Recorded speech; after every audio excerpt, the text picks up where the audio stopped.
Hello friends, तो कैसे हो आप सब। आई होप आप सब अच्छे होंगे। लास्ट वीडियो में मैंने आपसे एक सवाल पूछा था कि क्या आपको इस तरह से ड्रॉप डाउन लिस्ट की हेल्प से डुप्लीकेट फाइंड करना सीखना है। जैसे कि अगर मैं यहाँ पर इस ड्रॉप डाउन लिस्ट से ओप्पो को सिलेक्ट करता हूँ तो इसने हमें ओप्पो का टोटल काउंट बता दिया और इसने हमें ओप्पो को हाईलाइट भी करके दिखा दिया और उसकी अक्रेंस भी बता दी जो कि अभी तक सिर्फ एक बार ही आया है। इसी तरह से अगर मैं यहाँ पर लावा को सिलेक्ट करता हूँ तो इसने हमें टोटल लावा का काउंट बता दिया और ये भी बता दिया कि लावा कहाँ कहाँ पर आया है, उसकी अकरेंस के साथ उसको हाईलाइट भी कर दिया। दोस्तों, उस वीडियो में मुझे आप सभी का बहुत ही अच्छा पॉजिटिव रिस्पांस मिला और आप सभी ने दिल खोलकर कमेंट सेक्शन में बहुत सारे यस लिखे।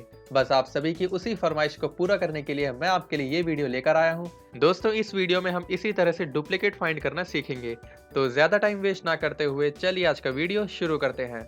दोस्तों, इसको समझाने के लिए मैंने यहाँ पर सेकंड शीट में यही सेम डेटा ले रखा है। अगर आप इस अक्रेंस वाले कॉलम में फॉर्मूले को देखें तो ये आपको जाना पहचाना लग रहा होगा। दोस्तों, अगर आपको याद हो तो एक्सेल टिप्स एंड ट्रिक्स की सीरीज में जो अभी मैंने कुछ दिनों पहले लास्ट वीडियो अपलोड करी थी उसमें मैंने इस फॉर्मूले को बहुत ही डिटेल में समझाया था। तो इसको मैं समझाने में आपका ज़्यादा टाइम वेस्ट नहीं करूँगा। अगर आपने वो वीडियो नहीं देखी है तो सबसे पहले आप उसे जाकर देखिए, तभी आपको ये वीडियो समझ आएगी। उस वीडियो का लिंक मैं आपको इसी वीडियो के डिस्क्रिप्शन में और आई बटन में और यहाँ तक कि इसी वीडियो के एंड स्क्रीन में भी दे दूंगा, जिससे कि आपको उस वीडियो को ढूंढने में कोई भी प्रॉब्लम ना हो। तो यहाँ पर मैं ये मान के चल रहा हूँ कि आपने वो वीडियो देख ली है और उसी के बाद मैं इस वीडियो को कंटिन्यू कर रहा हूँ। अब यहाँ पर फर्स्ट स्टेप ये है कि आपका जो भी डेटा हो उसको पूरा का पूरा कॉपी कीजिए। जैसे कि मैं यहाँ पर इस पूरे डेटा को इस तरह से कॉपी कर रहा हूँ और इसको जहाँ पर आप चाहें वहाँ पर पेस्ट कर दीजिए, जैसे कि मैं इसे यहाँ पर पेस्ट कर रहा हूँ। अब आपको इस पूरे डेटा में से डुप्लीकेट वैल्यूज़ को हटाना है और सिर्फ यूनिक वैल्यूज़ को रखना है। डुप्लीकेट वैल्यूज़ को रिमूव करने का ऑप्शन आपको डेटा टैब में मिलेगा। इसके लिए आप सबसे पहले डेटा टैब में जाइए और यहाँ पर आपको रिमूव डुप्लीकेट नाम का ऑप्शन मिल जाएगा। अगर आप इस पर क्लिक करेंगे तो आपके सामने इस तरह के कुछ और ऑप्शंस आ जाएंगे। अभी आपको इन सभी ऑप्शंस में नहीं जाना है।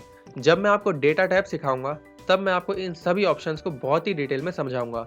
बस आप फिलहाल के लिए ये समझिए कि यहाँ पर ये जितने ऑप्शन दिख रहे हैं आपको इनमें से किसी भी ऑप्शन को चेंज नहीं करना। बस आपको यहाँ पर सिंपली ओके करना है। तो यहाँ पर आप देख सकते हैं कि इसने हमें बता दिया कि 6 डुप्लीकेट वैल्यूज रिमूव हो चुकी हैं और सिर्फ 8 यूनिक वैल्यूज बची हैं। अब इसका फायदा क्या होगा? दोस्तों, इसका फायदा ये होगा कि अब इस लिस्ट की हेल्प से हम एक ड्रॉप डाउन लिस्ट बना सकते हैं। ड्रॉप डाउन लिस्ट बनाने के लिए आप जिस सेल पर ड्रॉप डाउन लिस्ट बनाना चाहते हैं सबसे पहले उस सेल को सिलेक्ट कीजिए। मान लीजिए मैं इस सेल पर बनाना चाहता हूं तो मैं इसको सिलेक्ट करता हूं। अब यहां पर आप फिर से डेटा टैब में जाइए। अब यहां पर डेटा टैब में आप डेटा वैलिडेशन नाम का ऑप्शन ढूंढिए। हो सकता है आपका एक्सेल का वर्जन डिफरेंट हो और उसमें आपको डेटा वैलिडेशन लिखा हुआ मिल जाए, लेकिन ये भी हो सकता है कि आपको इस तरह का आइकन देखने को मिले। जब आप इस आइकन पे क्लिक करेंगे तो यहाँ पर आपको डेटा वैलिडेशन नाम का ऑप्शन मिल जाएगा। लेकिन अगर आपको ये ऑप्शन नहीं मिल रहा तो आप सिंपली एक शॉर्टकट की प्रेस कर सकते हैं जो कि है Alt+DL, या फिर इसकी जगह पर आप एक दूसरी शॉर्टकट की भी प्रेस कर सकते हैं जो है Alt+AVV। जब आप डेटा वैलिडेशन की विंडो में आ जाएं तब आपको सेटिंग्स टैब के अंदर अलाउ नाम की हेडिंग मिलेगी। इसके अंदर आपको एक ड्रॉप डाउन लिस्ट मिलेगी। यहाँ से आपको लिस्ट को सिलेक्ट करना है। अब यहाँ पर आपको इस बॉक्स में वो रेंज सिलेक्ट करनी है जिसके बेस पर आप एक ड्रॉप डाउन लिस्ट बनाना चाहते हैं। तो यहाँ पर इसके लिए मैं इस आइकन पर क्लिक करता हूँ और इस पूरी लिस्ट को इस तरह से सिलेक्ट कर लेता हूँ और मैं एंटर प्रेस करता हूँ। एंटर प्रेस करते ही मैं यहाँ पर ओके पर क्लिक करता हूँ। तो आप देख सकते हैं कि इस सेल में एक ड्रॉप डाउन लिस्ट बन चुकी है और इसमें वो सभी नेम है जो यहाँ पर इस लिस्ट में है। दोस्तों, अब जब ये लिस्ट बन चुकी है तो आप इस कॉलम को हाइड कर सकते हैं। इस कॉलम को हाइड करने के लिए सबसे पहले आप इस पूरे कॉलम को सिलेक्ट कीजिए यहाँ पर क्लिक करके। अब आप इस कॉलम पर राइट क्लिक कीजिए और यहाँ पर आपको हाइड का ऑप्शन मिल जाएगा। अगर आप इस पर क्लिक करेंगे तो आप देख सकते हैं कि ये कॉलम हाइड हो चुका है। याद रखिए दोस्तों, आपको इस कॉलम को हाइड करना है, डिलीट नहीं करना। अगर आप इसे डिलीट कर देंगे तो यहाँ पर आपने ये जो ड्रॉप डाउन लिस्ट बनाई है ये भी डिलीट हो जाएगी। तो इस बात का आप ध्यान रखिएगा। अब इसको थोड़ा अट्रैक्टिव बनाने के लिए मैं यहाँ पर ऊपर नेम लिखता हूँ और यहाँ पर साइड में टोटल काउंट लिखता हूँ। अब मैं इन दोनों ही सेल्स को कलर कर देता हूँ और इन पर थोड़ी सी फॉर्मेटिंग करके इनके चारों तरफ बॉर्डर्स लगा देता हूँ जिससे कि ये थोड़ा अट्रैक्टिव दिखे। अब यहाँ पर टोटल काउंट निकालना तो ईजी है। इसे आप काउंट इफ फंक्शन की हेल्प से कर सकते हैं। तो यहाँ पर मैं टाइप करता हूँ equals to count if bracket range में आप अपने पूरे डेटा को इस तरह से सिलेक्ट कीजिए, कॉमा, और यहाँ पर क्राइटेरिया में आप इस ड्रॉप डाउन लिस्ट वाले सेल को सिलेक्ट कीजिए। अब यहाँ पर ब्रैकेट क्लोज कीजिए और एंटर। तो आप देख सकते हैं कि अभी तो आपको यहाँ पर 0 दिख रहा है, लेकिन अगर आप यहाँ पर इस ड्रॉप डाउन से सैमसंग को सिलेक्ट करेंगे तो आप देख सकते हैं कि इसने हमें यहाँ पर 4 आउटपुट दिया। और अगर आप गिने तो आप देखेंगे कि सैमसंग यहाँ पर 4 बारी आ रहा है, 1 2 3 एंड 4।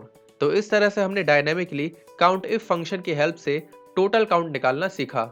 लेकिन अभी भी काम अधूरा है। अभी तो हमने सिर्फ टोटल काउंट निकालना सीखा है, लेकिन ये जो अक्रेंस है ये अभी भी सैमसंग पर ही अटकी हुई है। यहाँ पर सिर्फ सैमसंग का ही हमें अक्रेंस पता लग रहा है, लेकिन हमें इस अक्रेंस को भी इस ड्रॉप डाउन लिस्ट से कनेक्ट करना है और इसे भी डायनेमिक बनाना है। तो इसके लिए हम इस फॉर्मूले को एडिट करेंगे।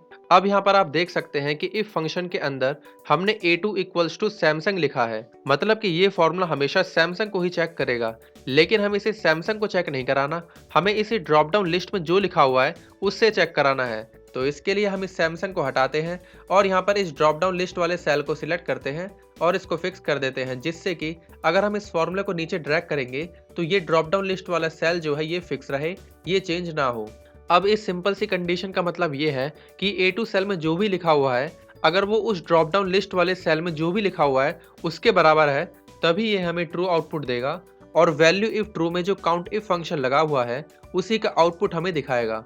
और अगर ऐसा नहीं होता तो इफ फंक्शन उस सेल में ब्लैंक आउटपुट दिखाएगा।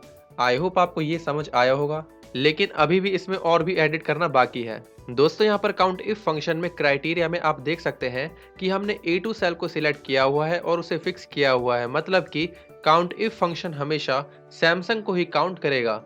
लेकिन हमें ऐसा नहीं करना, हमें इसे डायनेमिक बनाना है, मतलब कि इस ड्रॉप डाउन लिस्ट में जो भी नेम आए काउंट इफ फंक्शन उसी को काउंट करे। तो यहाँ पर मैं इस A2 को हटाता हूँ और इस ड्रॉप डाउन लिस्ट वाले सेल को सिलेक्ट करता हूँ और मैं इसको अब फिक्स कर देता हूँ, जिससे कि अगर मैं इस फॉर्मूले को नीचे तक कॉपी करूँ तो ये ड्रॉप डाउन लिस्ट वाला सेल चेंज ना हो, ये फिक्स रहे। अब आप इस फॉर्मूले को अच्छे से देख लीजिए और समझ लीजिए, यही वो फॉर्मूला है जो उस ड्रॉप डाउन लिस्ट के बेस पर किसी भी नेम की अक्रेंस आपको बताएगा। अब मैं यहाँ पर एंटर करता हूँ और इस फॉर्मूले को इन बाकी के सेल्स के लिए भी कॉपी कर देता हूँ। अब जब ये कॉपी हो चुका है तो चलिए हम देखते हैं कि ये सच में वर्क करता है या नहीं। इसके लिए मैं यहाँ पर इस ड्रॉप डाउन लिस्ट से नोकिया को सिलेक्ट करता हूँ। तो आप देख सकते हैं कि इसने हमें बता दिया कि नोकिया टोटल 3 बार आया है और इसने हर एक नोकिया के सामने उसकी अकरेंस भी बता दी, 1 2 एंड 3। इसी तरह से अगर मैं इस ड्रॉप डाउन लिस्ट से ओप्पो को सिलेक्ट करता हूं तो आप देख सकते हैं कि इसने हमें ओप्पो का टोटल काउंट बता दिया, जो कि सिर्फ एक बार ही आया है। और हमारे अकरेंस वाले फॉर्मूले ने ओप्पो के सामने 1 आउटपुट दिया। तो दोस्तों इस तरह से हमने dynamically total count and occurrence find करना सीखा, लेकिन अभी भी ये अधूरा है। जी हाँ दोस्तों, हाईलाइट करना तो रह ही गया। दोस्तों ये वीडियो वैसे ही बहुत लेंथी हो चुकी है, अब इसको कैसे हाईलाइट करना है इसे मैं आपको नेक्स्ट वीडियो में बताऊंगा। तो इसके लिए आप हमारे चैनल से जुड़े रहिए। अगर आपका इस वीडियो से रिलेटेड कोई भी डाउट है तो उसे कमेंट सेक्शन में मेंशन कीजिए, मैं आपके डाउट को ज़रूर क्लियर करूंगा। दोस्तों अगर आपको ये वीडियो पसंद आई है तो प्लीज़ इस वीडियो को लाइक कीजिए और चैनल को सब्सक्राइब करके बेल नोटिफिकेशन को ऑन कर लीजिए, जिससे कि आपको हमारी लेटेस्ट वीडियोस की नोटिफिकेशन सबसे पहले मिल सके। So guys that's all for today, see you in the next video, thanks for watching.